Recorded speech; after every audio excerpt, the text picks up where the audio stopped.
थी। ठीक है।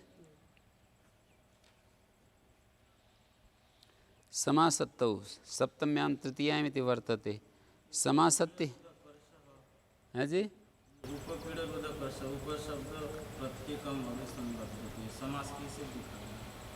उपूर्व पीड़स्य रुधस्य कर्षस्य पीड़ुद कर्ष और उपूर्व पीड़ुद कर्ष इति द्वंद्वान्ते द्वंद्वादो श्रूयमाणं पदम प्रत्येकम सा अभिसंबध्यते। जैसे कोई वो माँ अपने बच्चे को गोद में दबा करके सो रही है, पार्श्वोपपीडम सेते, पार्श्वयोपपीडम सेते। उपपूर्व कह एक वचन में है ना, ये उपपीड़ुद कर्षा एक वचन में है ना, 5-1 समार्द्वंद समास।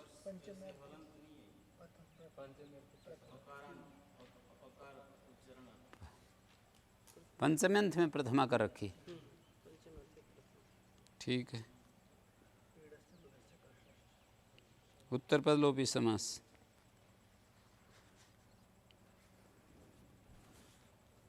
पुल्लिंग निर्देश हो गया, समार्द्वंद करेंगे ना, सूत्र निर्देश।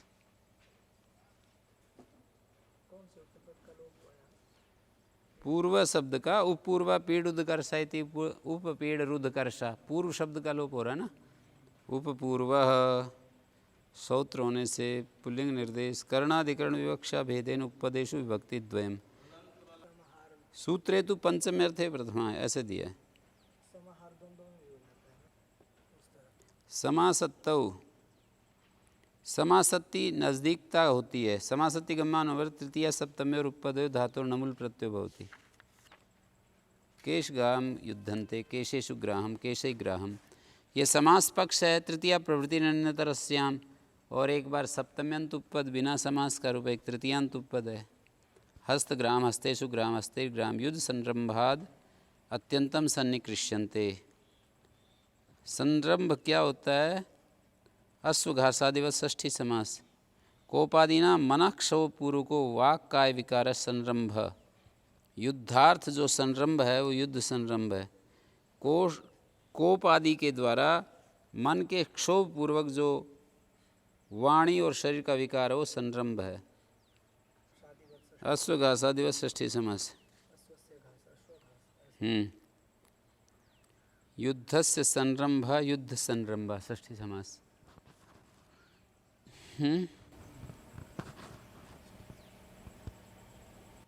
अश्वार्थो घासा अश्वघासा, ऐसा है, अश्व से घासा नहीं। अश्वार्थो घासा अश्वघासा, ऐसे युद्धार्थ संरंभ युद्ध संरंभ। अश्व के लिए घास, ऐसे युद्ध के लिए संरंभ, तैयारी, साज सज्जा। कोपादिना मनाक्षुपूर्वक वाक काय विकार से। अस्वार्थ घासा होता है। युद्ध संरंभाद अत्यंतम सन्निकंस्यन्ते, युद्ध के लिए संरंभ होने के कारण अत्यंत सन्निकृष्ट हो रहे हैं, नज़दीक हो रहे हैं। दो व्यक्ति पास पास युद्ध करते हैं ना, उस समय का वर्णन नहीं। सन्निकर्ष प्रतिपादन के लिए केश ग्रहणम भवतु मावाभूत। केशेषु केश ग्राम युद्धन्ते, ये जो है केस पकड़ में आए या ना आए, सन्निकर्ष को बता रहा है ये। प्रमाणे च तृतीय सप्तम्यो, प्रमाण कहते हैं आयाम को, दैर्घ्य को, विस्तार को। प्रमाणे का माने तृतीय सप्तम्यंत और उपपदो धातु नमुल प्रत्यय भवति। द्वंगुलोत्कर्षम खंडिकाम छिनत्ति, द्वंगुले उत्कर्षम और द्वंगुलेन उत्कर्षम, सप्तम्यंत हो गया और एक बार समास हो गया। द्वंगुलोत्कर्षम खंडिकाम छिनत्ति का है, 2 अंगुल छोड़कर खंडिका को काट रहा है। द्वंगुलोत्कर्षम खंडिकाम छिनत्ति, द्वंगुलोत्कर्षम द्वंगुलेन उत्कर्षम त्र्यंगुलोत्कर्षम। द्वंगल में द्वयोरंगुल्यो समाहार द्वंगुलम बन रहा है। तत्पुरुषस्य अंगुले संख्या वैदे समासांत प्रत्यय हो रहा है। और द्वंगुलेन उत्कृष्य परिच्छिद्य, ये अर्थ होगा। द्वंगुलेन तृतीयांत उपपद या द्व्यंगुले उच्छिद्य ह्रस्व खंडा खंडिका। ह्रस्व अर्थ में कन प्रत्यय हो गया, छोटे छोटे टुकड़े कर रहा है 2-2 अंगुल के। द्व्यंगुलेन उत्कृष्य, 2 अंगुलों का समार द्व्यंगुल। द्व्यंगुलेन खंडिकाय दैर्घ्यम परिच्छिद्यते, जो खंडिका टुकड़ा कर रहा है ना, द्व्यंगुल के द्वारा उसके जो विस्तार है उसको मापा जा रहा है।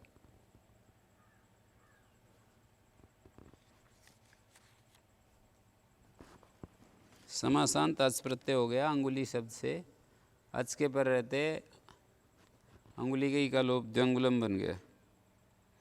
द्व्यंगुलोत्कर्षम खंडिकाम छिन्नति, ये तो खंडिकाम छिन्नति तो काटना ही है, और जो द्व्यंगुले उत्कर्षम, यहाँ जो उत्कर्ष है इसका अर्थ काटना न करके उसका माप करके, द्व्यंगुलेन उत्कर्ष 2 अंगुल से माप कर,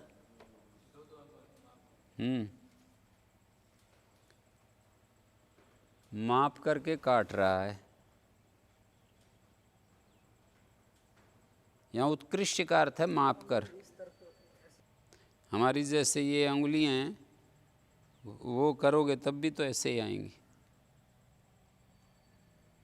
3 अंगुली होती है ना ये ऐसे। उत्कृष्ट का अर्थ होता है परिच्छिद्य, 2 अंगुल माप कर काट रहा है, ये अर्थ है इसका। अपादाने परीप्सायाम, परीप्सा त्वरा को कहते हैं। परीप्सा गम्यमान होने पर अपादाने उपपदे धातु और नमुल प्रत्यय होती है। अपादान उपपद होने पर नमुल हो जाता है। परीप्सा त्वरा को कहते हैं। जैसे सय्योत्थायम धावती, सैया से तुरंत उठ करके दौड़ता है, सय्योत्थायम। सय्याया उत्थाय धावती, एवं नाम त्वरते, इतना जल्दी कर रहा है। अवश्य कर्तव्य बिना अपेक्षते, अवश्य कर्तव्य है ना मुँह आदि धोना, उसकी भी अपेक्षा नहीं करता। शय्योत्थान मात्रम आद्रियते, सैया से उठना मात्र। रंध्राप कर्षम पया पिमती, गाय के जो रंध्र होते हैं ना, छेद होते हैं, दूध निकलता है, उससे निकाल कर दूध पी रहा है। भ्राष्ट्राप कर्षम अपूपान भक्षयति, भ्राष्ट से निकाल कर अपूप मानी पुए भक्षण कर रहा है। परिप्सायमिति किम आसनाद उत्थाय गच्छति, मालपुए नहीं होते, आसनाद उत्थाय गच्छति। यहाँ परिप्सायाम, यहाँ परिप्सायाम नहीं है, आसन से उठ करके आराम से जा रहा है। द्वितीयाम, द्वितीयांत उपपद हो तो परिप्सा गम्यमान होने पर धातु से नमुल प्रत्यय हो जाता है। यष्टिग्राहम युध्यन्ते,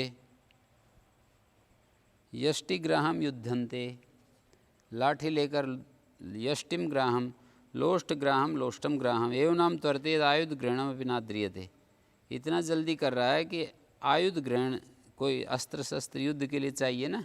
लोष्टादिकम यत् किंचित आसन्नम तद गृह्णाति, जो उसके हाथ में आया, कोई ढेला कोई पत्थर जो हाथ में आया उसको लेकर के युद्ध कर रहा है। परिप्सा का मतलब होता है त्वरा। जैसे सयुत्थायम धावती, तो शीघ्र दौड़ पड़ता है वो। आप क्या पूछ रहे हैं?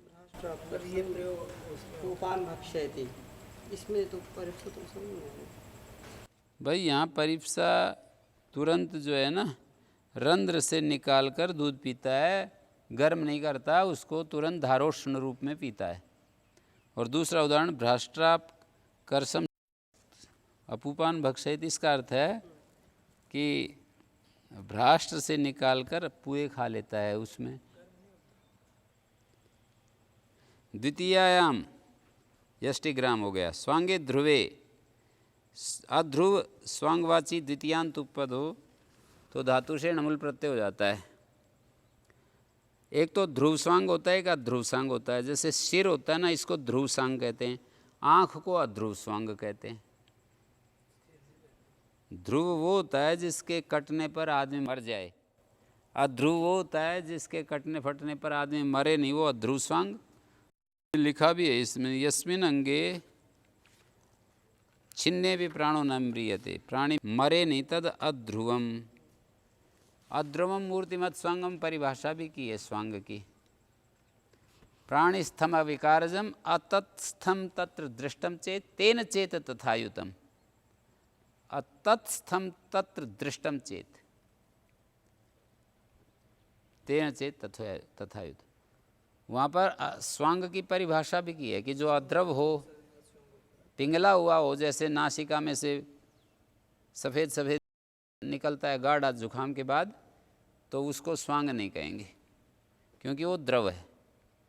मूर्तिमान हो हैं, उसको स्वांग कहेंगे, खून को भी नहीं कहेंगे। अद्रवम मूर्तिमत स्वांगम प्राणिस्तम, प्राणी में स्थित हो और अविकारज हो, जैसे कोई टटोला हो जाए, कुछ से गांठ हो जाए तो वो विकारज है, उसको भी स्वांग नहीं कहेंगे। अद्रवम कहने से मूर्तिमान हो, अद्रवम अद्रव होते हुए भी मूर्तिमान हो। अद्रव कहने से कहाँ जाएगा? द्रव ना हो। अद्रवम मूर्तिमत स्वंगम प्राणिस्थम विकारजम, प्राणी में स्थित हो और विकारज ना हो। अतत्स्थम तत्र दृष्टम चेत, और उसमें न होते हुए भी वहाँ देखा जाए। तेन चेत तथायुतम। अतत्स्थम तत्र दृष्टम चेत, जैसे वहाँ तो है नहीं। स्वांग वो होगा कि जैसे कि उसमें स्थित नहीं है पर वहाँ देखा गया। शरीर में जैसे रथ्या में गली में बाल लंबे लंबे थे, काट करके डाल दिए, तो प्राणी में स्थित तो नहीं है पर दृष्टम चेत, हमने कभी तो देखे ही हैं प्राणी में स्थित। वर्तमान में चाहे ना हो। और तेन चेत तथायुक्तम, जैसे किसी मूर्ति बना दी, उसका किसी का गाय का या किसी महापुरुष की मूर्ति बना दी, शाला के आगे लगा देते हैं ना, तो तेन चेत तथायुतम, उसी आकार की हो जिस आकार का स्वांग होता है, तब फिर वो भी स्वांग बन जाएगी जो मूर्ति लगा देते हैं। तो स्वांग के ये परिभाषाएं की, और इसमें ये भी लिखा है कि यस्मिन अंगे छिन्ने भी प्राणी न म्रियते तद अध्रुवम। जिस अंग के क्या करने पर? यस्मिन अंगे छिन्ने भी, कटने पर, छिन्ने भी कटने पर प्राणी मरे नहीं, वो ध्रुव। स्वांगे ध्रुवे, वो अध्रुव स्वांग होता है। और ध्रुव स्वांग वो होता है जिसमें मर जाए, जैसे छाती है, सिर है, बहुत सारे मर्म स्थान हैं, वो जो है ध्रुव स्वांग होगा। परिक्लिष्ट माने च स्वांगे द्वितीयायाम इत्तेव। परिक्लिष्यमान मानी कर्म में प्रयोग है। परिक्लिष्यमान स्वांगवाची द्वितीयांत उपदो धातु नमुल प्रत्यय। परिक्लेश सर्वतो विबाधनम दुखनम, सब तरफ से जो बाधा है, दुख है, उसको परिक्लिष्यमान कहते हैं। उरा पेशम युद्धन्ते, उरा प्रतिपेशम युद्धन्ते, छाती के ऊपर प्रहार करते हुए युद्ध कर रहे हैं। शिरा पेशम, शिरा प्रतिपेशम, कृष्णम उरा पीड़यन्तो युद्धन्ते, संपूर्ण जो है इसको छाती को पीड़ा देते हुए युद्ध कर रहे हैं। यहाँ परिक्लिष्यमान है ना, संपूर्ण रूप से उरा पीड़यन्तो, छाती को पीड़ित करते हुए युद्ध कर रहे हैं।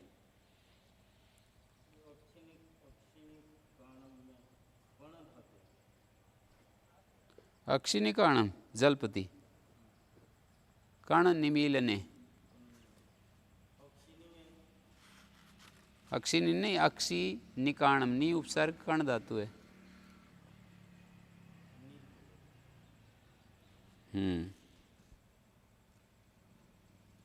तो परिक्लिष्ट माने जो प्रयोग है ध्रुवार्थ आरंभ है। उरा पेशम युद्धन्ते, छाती को दबाकर, छाती को पीसते हुए युद्ध कर रहे हैं, सिर को पीसते हुए युद्ध कर रहे हैं। विषिपतिवत स्कंदाम व्याप्यमाना सेव्यमानयो, द्वितीयायाम की अनुवृत्ति है। द्वितीयांत उपपद हो, विष्यादि धातुओं से नमुल हो जाता है। व्याप्यमान और आसेव्यमान अर्थगम्यमान हो।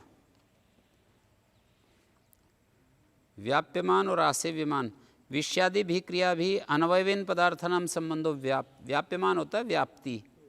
विषयादि क्रियाओं के द्वारा संपूर्णता से पदार्थों का संबंध व्याप्ति है।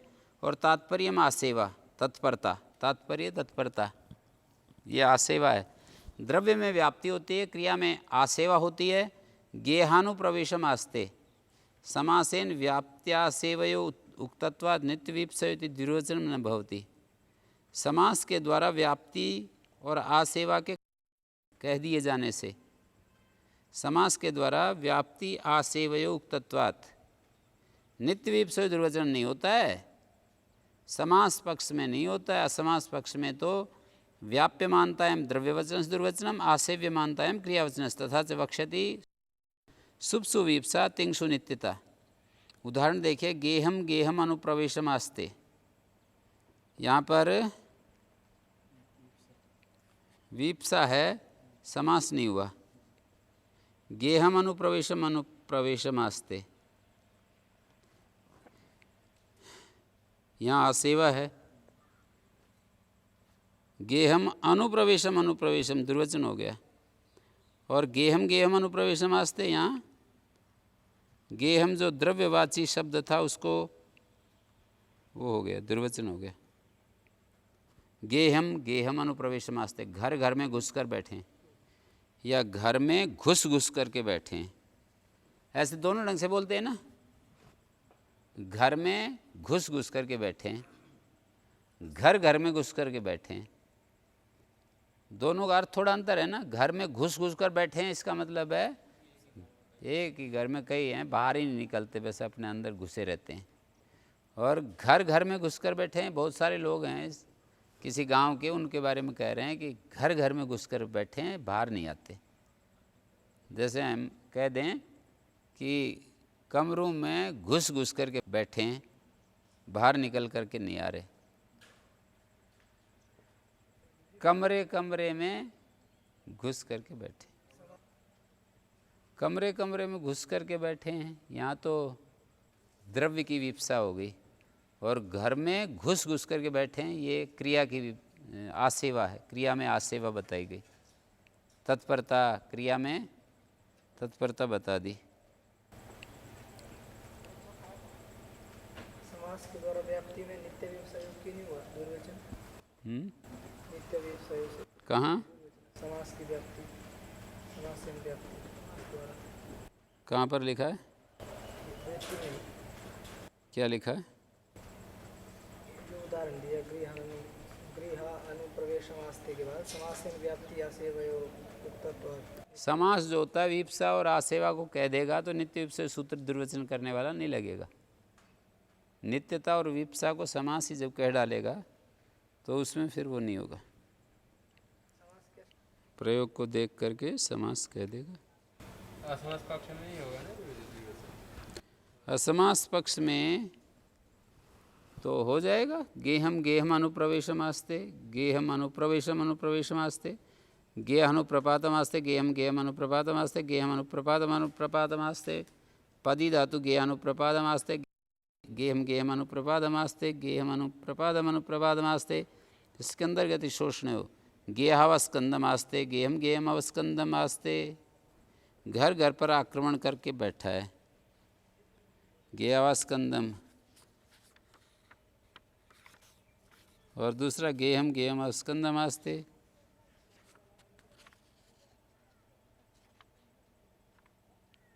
और आगे गेहम अवस्कंदम आस्ते। दो ढंग से बोलते हैं, गेहावस्कंदम आस्ते, ये तो समास पक्ष है। गेहम गेहम अवस्कंदम यह समास पक्ष है। जब गेह गेह को दुर्वचन करेंगे ना नित्यता में, और गेहम अवस्कंदम ये विप्सा में। नित्यता होती है तिङंत में और विप्सा होती है सुबंत में। तिंगसु नित्यता, सुप्सु विप्सा। क्रिया प्रधान, ये जो क्रिया प्रधान है ना, इसको तिङंत के साथ उपमित कर दिया, तिङंत जैसी स्थिति बता दी। गेहानुप्रवेशम अनुप्रवेशम आस्ते।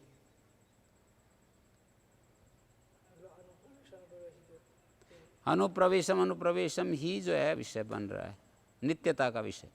वीप्सा जो है वो सुबंत में होती है ना, घर घर, भारत का बालक बालक अच्छा है, वीर है, ऐसा कहेंगे। ठीक है।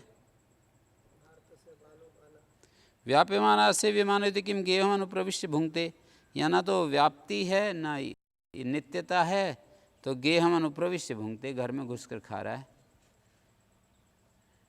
ननु च आभीक्षण नमूल वीतय आसेवा च आभीक्षण में, आभीक्षण अर्थ में नमूल कहा है और आसेवा आभीक्षण है।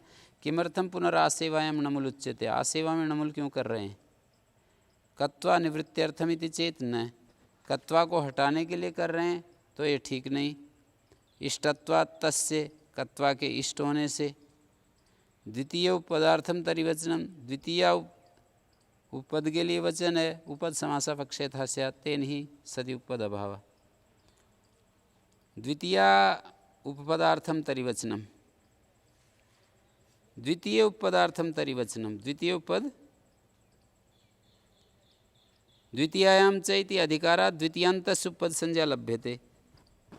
किमर्थम पुनरुपपदत्वम उच्यते, तो कह रहे हैं उपपद समास तृतीया प्रवृत्ति ने तरस्याम वचनात् पक्षे भवति। उपपद समास है पक्षे यथाशात। किससे उपपद समास? तृतीया प्रवृत्ति अन्यतरस्याम, ये जो सूत्र है इससे उपपद समास पक्ष में होता है। तेन ही सति उपपद अभाव, सप्तमी स्थस्य कस्यचिद अभावात्, तेन सति उपपद अभाव। एक बार फिर देखो, ननु च आभीक्षण नमूल वीता है, आभीक्षण अर्थ में आभीक्षण नमूल से सूत्र कहा ही है। आसेवा और आभीक्षण एक ही चीज़ है। किस लिए पुनरासेवा नमूल उच्यते, आसेवा में नमूल क्यों कर रहे हो? कहते कत्वा निवृत्ति के लिए, वो भी नहीं। कत्वा निवृत्ति के लिए यदि आप कहने लगो कि हम तो विधान कर रहे हैं तो ये भी ठीक नहीं। इष्टत्वा तस्य, कत्वा तो चाहते हैं। द्वितीयोपदार्थम तरिवचनम, द्वितीयांत के उपपद रहते, द्वितीयांत के उपपद रहते धातु से नमूल प्रत्यय होता है व्याप्यमान और आसेवायाम अर्थ गम्यमान होने पर। द्वितीयायाम उपपदे द्वितीयोपदार्थम तरिवचनम, द्वितीय उपपद के लिए, द्वितीयांत को उपपद बनाने के लिए यहाँ पर ये सूत्र बनाया है। उपपद समास पक्षे यथा स्यात्, तृतीया प्रवृत्ति अन्यतरस्याम सूत्र से उपपद समास हो जाए।